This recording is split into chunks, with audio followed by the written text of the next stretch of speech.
Welcome to the Company of Dads podcast, where we explore the sweet, silly, strange, and sublime aspects of being a lead dad in a world where men, who are the go-to parent, aren't always accepted at work, among their friends, or in the community for what they're doing. I'm your host, Paul Sullivan. Our podcast is just one of the many things we produce each week at the Company of Dads. We have various features, including the Lead Dad of the Week. We have our community, both online and in person. We even have a new resource library for all fathers called the Lead Dad Library. The one-stop shop for all of this is our newsletter, The Dad. So sign up today at thecompanyofdads.com/thedad. Today, our guest is Anna McKay, a return-to-work specialist. She's the founder of Parents Pivot, an organization dedicated to helping parents who pause their careers get back to paid work. She came to this work from personal experience. She had worked for Deloitte before a series of international moves upended her career. As she says, quote, "After 11 years coaching, 3 international moves, and 2 kids, I founded Parents Pivot in 2019 to help parents and caregivers navigate the pivotal points in their careers." And while many of her clients are mothers looking to re-enter the workforce, she's recently began working with more fathers trying to navigate the same re-entry. Welcome, Anna, to the Company of Dads podcast. Hi, thanks so much for having me. I'm excited about this. All right, so you were cruising along in your career. You get out of school, business school, working at Deloitte, and then the first international move, comes along. What was that? What was that like? Kind of go back to what you were thinking then. What were some of the feelings, and what was it like when it settled in that there you were, living a different life than you had been, some months previously? Yes. So the international move for me was actually a huge opportunity. I have been working as an accountant, working as an auditor. It was something that I knew I could do and was good at, but something that I didn't want to do long term. And right around the time that my husband had the opportunity to go overseas, I found coaching and fell in love with the work and knew that that was what I wanted to do. So it was the perfect opportunity for me to switch from working at Deloitte, being an auditor, to starting my own coaching business. So, like, as a former auditor, were you coaching people on how to commit like tax fraud or something like that? What type of coaching were you doing? Definitely not. No, I had made my own career transition, right? From auditor to coach, from not knowing what I wanted to do, from doing something that I could do, that I wasn't super connected to or super excited about, to something that I was hugely passionate about. And so I wanted to help other people make those transitions. And so I started out with career transition and leadership coaching when we moved overseas. And were you doing it mostly in the expat community, or were you doing it back to people living in the States? So, well, the brilliant opportunity was that right before we moved, I had the opportunity to coach all of the interns at Deloitte that summer on, their internship, how they were doing, set them up for success.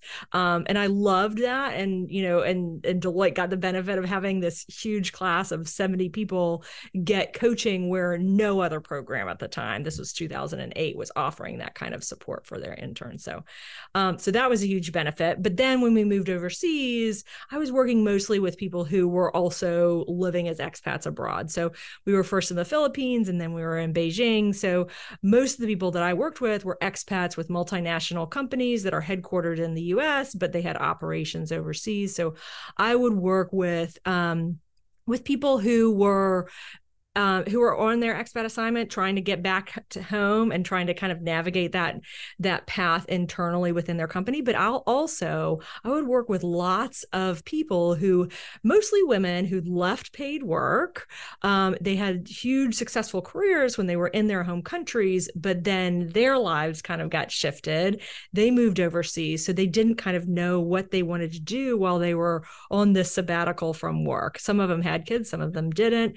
And then when they looked to go back to their home countries, they found it quite challenging to talk about their time away from paid work and talk about all that they had to offer when they wanted to get back to paid work.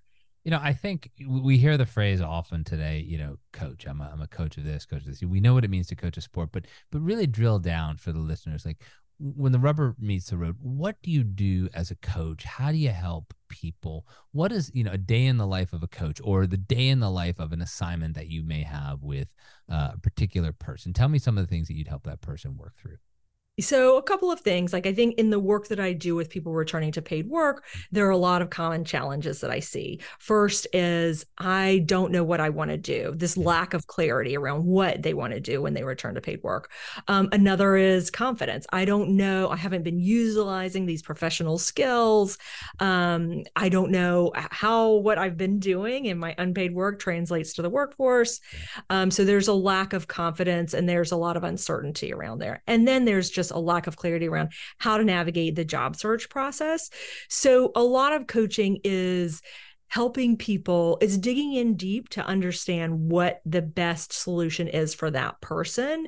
It's tailored to that individual based on their background, based on their experiences, based on their skills, digging in and uncovering kind of with the clarity piece, digging in and uncovering what might be the next best career for that person.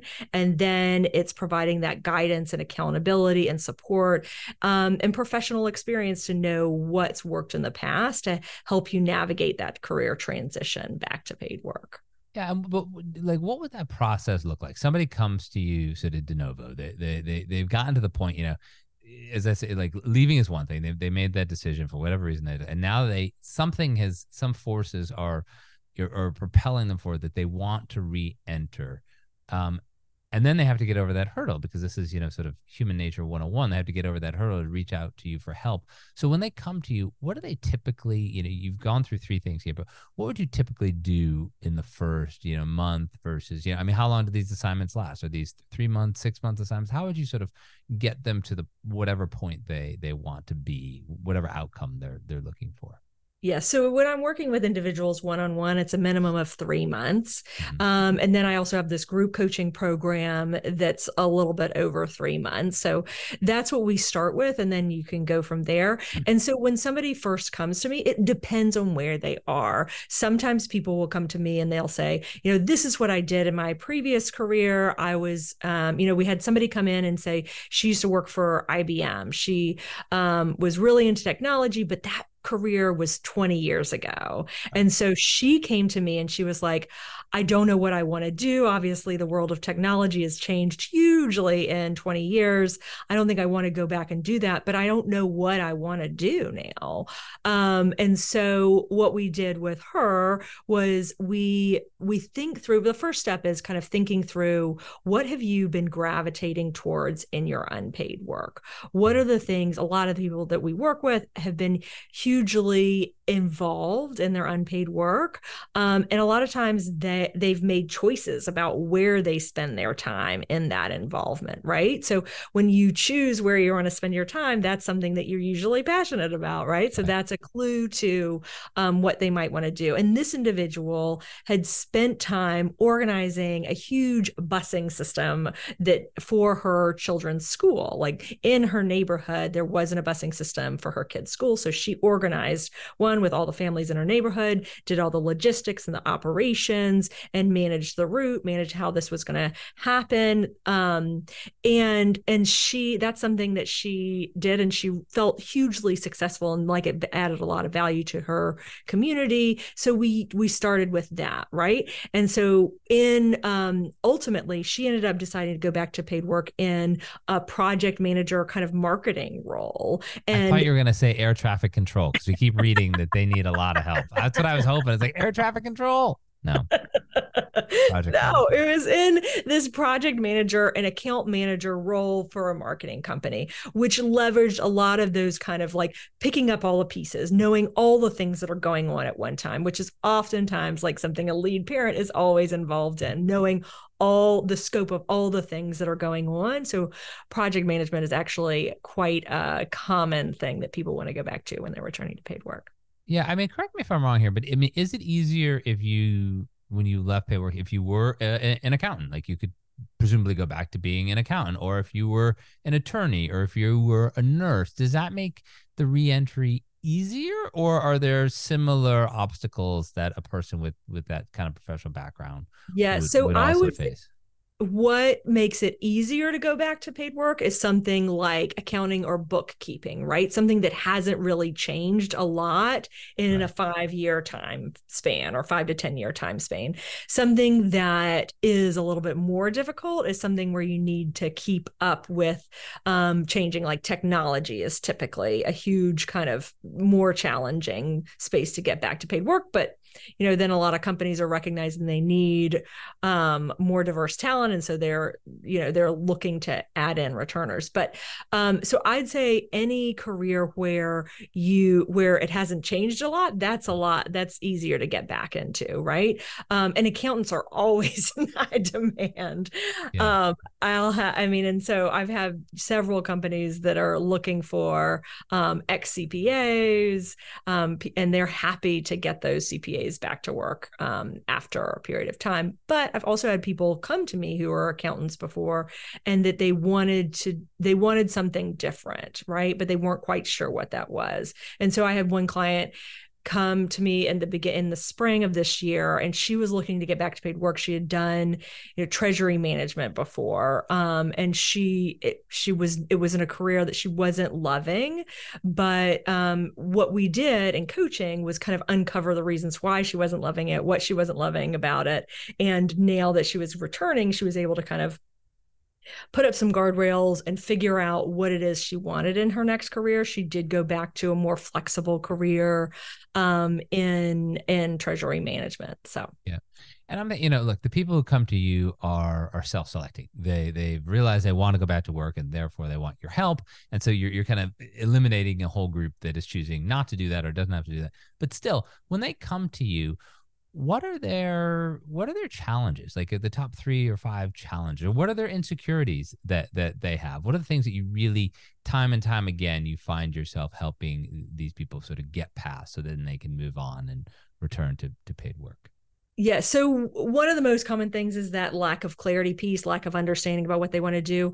Another common thing is kind of that lack of confidence and not understanding kind of how their unpaid work translates to the paid world. And I love to help people communicate how their unpaid work helps an employer. And I love to turn kind of like this shift, help people shift their mindset from like, oh, I've got a career gap, that's horrible, to, oh, actually, I've got a career gap and I've done all of this stuff, and that can actually be a benefit to an employer. I've come up with a whole framework for ways that returners add value that traditional workers don't always bring to the workforce. Like what? Like what? What are some of the ways that they add value?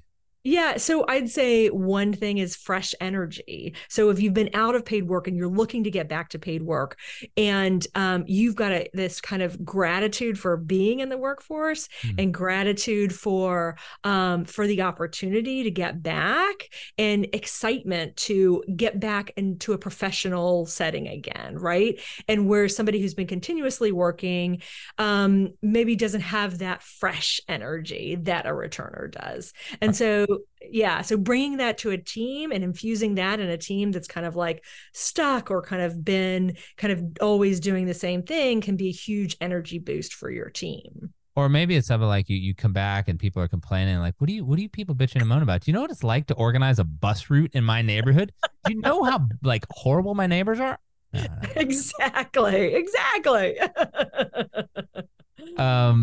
When you think about it, it's still, again, the company dads, we're trying to challenge all kinds of stereotypes and kind of normalize all kinds of different roles, particularly that of father being a lead dad. But it's still more typical for a mom to take a career pause, or if not more typical, more accepted, more understandable if the mom becomes the lead parent, devoting all her time to her family.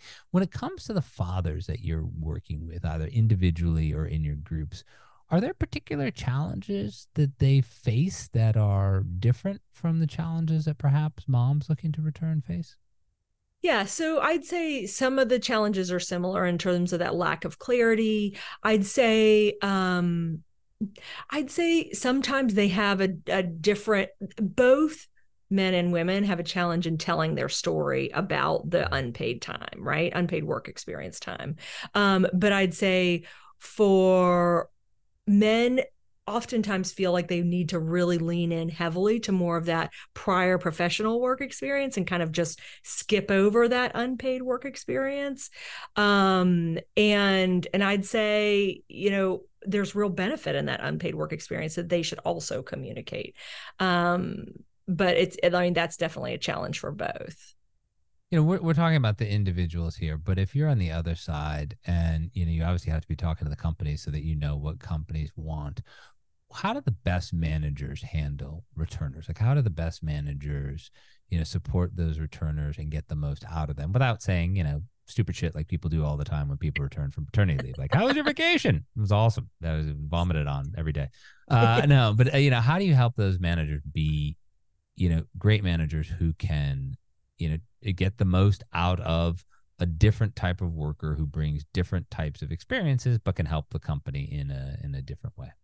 Yes, exactly. And so, like I mentioned earlier, that fresh energy that returners bring, they bring that kind of eagerness to learn, and willingness to do and try different things. And a lot of times they've been, implementing new systems and learning new technologies along in their unpaid work. And so they bring that learning mindset to the work world. They might not, so a manager, they might not have the most current set of skills in that specific line of work. And so what I would say is, like, the manager having patience and making sure that they're fully up to date on all the technology that needs to be incorporated, all of kind of like the systems, all of whatever the information is that they need to be successful in their job. And once they're kind of given kind of a lay of the land and who to go to for what kind of support, I think they're often willing to kind of take on that learning themselves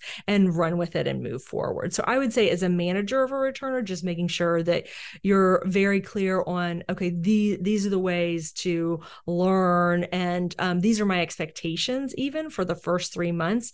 Like, even setting up expectations of, spend the first couple of weeks just learning your role and just learning where everything is. Like, anybody who's starting a new job needs that time, right? So, yep. So really giving that time, and then letting them come to you with questions and make mistakes and learn from those. When you get feedback, in month 5, 6, 12 from people that you've coached, what is the feedback that you get from them once they've returned to paid work? Both the bad and the good. Yeah, so I'd say a couple of things. A couple of times they're more surprised. One of the things I hear is that parents are often surprised at how fast they can move up in the company after they've returned to paid work. Sometimes they're brought in at a lower level than they should have been, but sometimes they enter paid work and they are just rock stars because they're really able to leverage kind of like some of their project management skills, some of their relationship building skills, some of their kind of drive and determination that they've used in their unpaid work, and they actually get promoted quicker than they expected. So I think that's one of the really good things. I think one of the other things that's challenging for people returning to paid work is how do I navigate everything that I was doing at home and work as well, and paid work as well. So, and I think that when you're shifting from as being the lead parent, being responsible and in charge of the majority of the work at home, shifting that when you're returning to paid work, and kind of like shifting that work so that it's spread out a little bit more throughout the family, can sometimes be a huge challenge that people don't often think about or address head on. And I love that there are systems that we talk through in our Thrive program to help people kind of navigate that process too. Anna McKay, founder of Parents Pivot. This has been awesome. Last word to you. This is going to air in the beginning of 2024, off to a new year. Anything else people need to know about you or Parents Pivot when they're thinking about returning to work? Any parting tips for the listeners? Yeah, I'd say, take some time to reflect on what you want to do, right? The beginning of the new year is often a great opportunity for that. So reflect on what you really want to do and start your job search with intention. Fantastic. Anna, thank you again for joining me on the Company of Dads podcast. I thoroughly enjoyed it. Love it. Thank you. Thank you for listening to another episode of the Company of Dads podcast. I really appreciate you tuning in week after week. Just want to use this moment here to thank the people who make it possible. Number one, of course, Helder Mira, who is our podcast editor. We also have Skip Cherryholmes, who many of you know from the Lead Dad Diaries. He's taken over our social media. Terry Brennan is helping us with our audience development, and Emily Servin is there each and every day helping with the web development. I can't do any of this without an amazing board of advisors. So I just want to say thank you to all of you who help, and I want to say thank you to everyone who listens, and hopefully you'll tune in again next week. Thanks so much.